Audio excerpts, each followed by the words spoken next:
ఒంగోలు పోలీసుల తీరుపై వైఎస్ఆర్సీపీ అభ్యర్థి బాలినేని శ్రీనివాస్ రెడ్డి ఫైర్ అయ్యారు. ఎన్నికల ప్రచారంలో తన కోడలు కావ్యను అసభ్యకరంగా దూషించారని ఆరోపించారు. టీడీపీ అభ్యర్థి దామచర్ల జనార్దన్ ఓ నీచుడంటూ మండిపడ్డారు. ఇళ్లలోకి చొరబడి కొట్టే మగవాడివా నువ్వు అంటూ బాలినేని ఫైర్ అయ్యారు.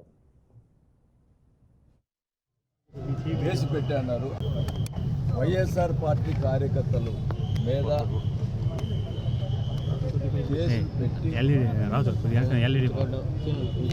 మరి టీడీపీ వాళ్ళ మీద కూడా కేసులు పెట్టారు అని చెప్పారు. అటు పెట్టారు ఇటు పెట్టారు, గందరగోళం చేసి నాకు ఇన్ఫర్మేషన్ రాగానే కేసు పెట్టారు. ఆ కేసులో నేను కూడా నా పేరు కూడా ఉంది.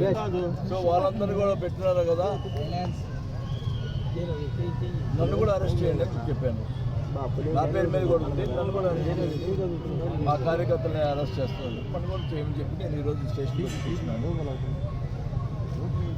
మరి దానికి సంబంధించిన case non bailable case. YSR party కార్యకర్త